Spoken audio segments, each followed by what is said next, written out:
2020 പാർട്ടിക്ക് നേതൃത്വം നൽകുന്ന കിറ്റസ് കമ്പനിയിൽ നിന്ന് CPM 30 ലക്ഷം രൂപ തിരഞ്ഞെടുപ്പ് ഫണ്ട് വാങ്ങിയത് വിവാദമാകുന്നു. തൃക്കാക്കര ഉപതെരഞ്ഞെടുപ്പിനാണ് CPM ജില്ലാ നേതൃത്വം തുക ചെക്കായി കൈപ്പറ്റിയത്. തിരഞ്ഞെടുപ്പ് കമ്മീഷന് നൽകിയ സംഭാവന വിവരങ്ങളിലാണ് കണക്ക് വന്നിരിക്കുന്നത്. അടുത്ത കാലത്തായി CPM-ഉം 2020 അധ്യക്ഷൻ സാബു എം ജേക്കബുമായി കടുത്ത ശത്രുതയിലായിരുന്നു. CPM-നെതിരെ സംസാരിക്കാൻ കിട്ടുന്ന അവസരങ്ങളൊന്നും സാബു പാഴാക്കാറില്ല. അതുപോലെ CPM-ഉം സാബുവിനെതിരെ കടുത്ത വിമർശനങ്ങളാണ് ഉന്നയിക്കാറുള്ളത്. അതിന് ഉദാഹരണമാണ് മാസങ്ങൾക്ക് മുമ്പ് തിരുവാണിയൂർ ഗ്രാമപഞ്ചായത്തിൽ 2020 കൺവെൻഷനിടെ സാബു CPM-നെതിരെ പരസ്യമായി തുറന്നടിച്ചത്. കൺവെൻഷന് തൊട്ടുമുമ്പായി തിരുവാണിയൂരിന്റെ മണ്ണിൽ ഒരു കുത്തക മുതലാളിയെയും കാലുകുത്താൻ അനുവദിക്കില്ലെന്ന തരത്തിൽ ഒരു CPM പ്രാദേശിക നേതാവിന്റേതെന്ന പേരിൽ പ്രചരിച്ച ഒരു ഓഡിയോ സന്ദേശം 2020യുടെ ചുമതലക്കാരനായ ജിബി സാബുവിനെ കേൾപ്പിക്കുകയായിരുന്നു. ഇതിനെതിരെ കടുത്ത വിമർശനമാണ് സാബു ഉന്നയിച്ചത്.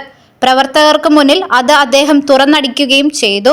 CPM-ഉമായുള്ള തർക്കത്തെ തുടർന്ന് കിറ്റക്സ് പുതിയ പ്ലാന്റ് കേരളത്തിൽ നിന്ന് തെലങ്കാനയിലേക്ക് മാറ്റുന്നതടക്കമുള്ള വിവാദങ്ങൾ മുറുകിയ സമയത്തു തന്നെയാണ് കമ്പനിയിൽ നിന്ന് പാർട്ടി പണം വാങ്ങിയതെന്നാണ് പറയുന്നത്. ഒരു സൈഡിലൂടെ അവർ നമ്മളെ ചവിട്ടുകയും മറുഭാഗത്തു കൂടി അവർ പണം വാങ്ങുകയും ചെയ്യുകയാണെന്ന് Kitex MD Sabu M Jacob പറഞ്ഞു. രാഷ്ട്രീയക്കാരുടെ ജനങ്ങൾ കാണാത്ത മുഖമാണിത്.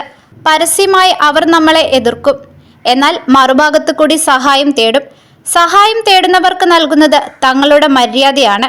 ഇക്കാര്യത്തിൽ അവരായിരുന്നു ഔചിത്യം കാട്ടേണ്ടിയിരുന്നതെന്നും സാബു പ്രതികരിക്കുകയുണ്ടായി. ഇതുകൊണ്ടാണോ തൃക്കാക്കര ഉപതെരഞ്ഞെടുപ്പിൽ 2020 സ്ഥാനാർത്ഥിയെ നിർത്താതിരുന്നതെന്ന ചോദ്യത്തിന് അത്തരമൊരു അന്തർധാരയും തിരഞ്ഞെടുപ്പിൽ CPM-മായി ഉണ്ടായിരുന്നില്ലെന്ന് സാബു വ്യക്തമാക്കി. തങ്ങൾ അവിടെ സ്ഥാനാർത്ഥിയെ നിർത്താതിരുന്നതുകൊണ്ട് മാത്രമാണ് ഇത്രയും ഭൂരിപക്ഷത്തിന് ഉമാ തോമസ് വിജയിച്ചതെന്നാണ് സാബു അവകാശപ്പെടുന്നത്. അടുത്തിടെ എറണാകുളം ജില്ലാ സെക്രട്ടറി CN മോഹനൻ മകളുടെ ബിരുദദാന ചടങ്ങുമായി ബന്ധപ്പെട്ട് സകുടുംബം ബ്രിട്ടനിൽ എത്തിയിരുന്നു. സോഷ്യൽ മീഡിയയിൽ അതിന്റെ ചിത്രങ്ങൾ പ്രചരിച്ചതോടെ ആരുടെ സ്പോൺസർഷിപ്പിലാണ് CPM ജില്ലാ സെക്രട്ടറിയും കുടുംബവും ലണ്ടനിൽ എത്തിയതെന്ന് വ്യക്തമാക്കണമെന്നാവശ്യപ്പെട്ട് കോൺഗ്രസും രംഗത്തു വന്നിരുന്നു. മാത്രമല്ല, സാബുവിനെതിരെ തുറന്ന യുദ്ധം പ്രഖ്യാപിച്ച കുന്നത്തുനാട് MLA കൂടിയായ CPM നേതാവ് PV ശ്രീനിജനെതിരെ ജാതി അധിക്ഷേപം നടത്തിയെന്ന ആരോപണത്തിൽ സാബുവിനെതിരെയും കേസ് നിലനിൽക്കുന്നുണ്ട്. ഇത് ഹൈക്കോടതിയിൽ വരെ എത്തുകയുണ്ടായി. ഇത്തരത്തിലുള്ള ആരോപണങ്ങൾ അരങ്ങേറുന്നതിനിടെയാണ് പുതിയ വിവാദത്തിനും തിരികൊളുത്തിയിരിക്കുന്നത്. കേരളത്തിലെ CPM-ഉം സാബുവും തമ്മിൽ അരങ്ങേറുന്ന ശത്രുതയുടെ ബാക്കിപത്രമായിരുന്നു കേരളത്തിലെ ബിസിനസ്സുകൾ അവസാനിപ്പിക്കുന്നതായി ഒരു ഘട്ടത്തിൽ സാബുവിന് പ്രഖ്യാപിക്കേണ്ടി വന്നത്. 2.5 വർഷം മുമ്പ് മലയാളികളോട് ക്ഷമ ചോദിച്ചാണ് കിറ്റക്സ് ഗാർമെന്റ്സ് ചെയർമാനും മാനേജിംഗ് ഡയറക്ടറുമായ സാബു എം ജേക്കബ് തെലങ്കാനയിലേക്ക് പറന്നത്. കേരളത്തിൽ നടത്താൻ ഉദ്ദേശിച്ചിരുന്ന 3500 കോടി രൂപയുടെ നിക്ഷേപവും പിൻവലിച്ചായിരുന്നു ആ യാത്ര.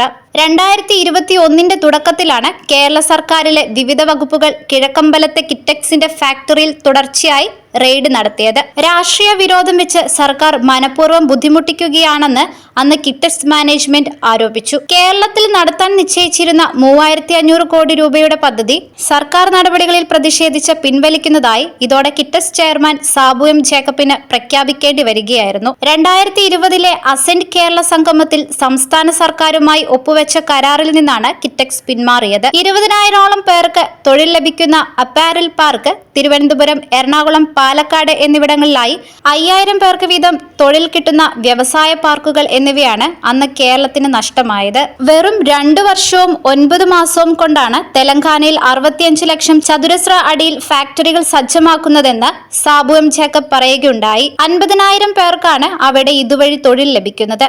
കേരളത്തിൽ 8 ലക്ഷം ചതുരശ്ര അടിയിൽ 11,000 പേർക്ക് തൊഴിൽ ലഭിക്കുന്ന പദ്ധതി ഒരുക്കാൻ ഞങ്ങൾക്ക് വേണ്ടിവന്നത് 21 വർഷമാണ്. കേരളത്തിലെ വ്യാവസായിക അന്തരീക്ഷം എന്താണെന്ന് ഇതിൽ നിന്ന് വ്യക്തമാണല്ലോ. കേരളം ഞങ്ങളുടെ സ്വന്തം നാടായതുകൊണ്ടാണ് നിരവധി പ്രതിബന്ധങ്ങളും വെല്ലുവിളികളും നേരിട്ടിട്ടും ഇവിടെ പിടിച്ചു നിന്നത്.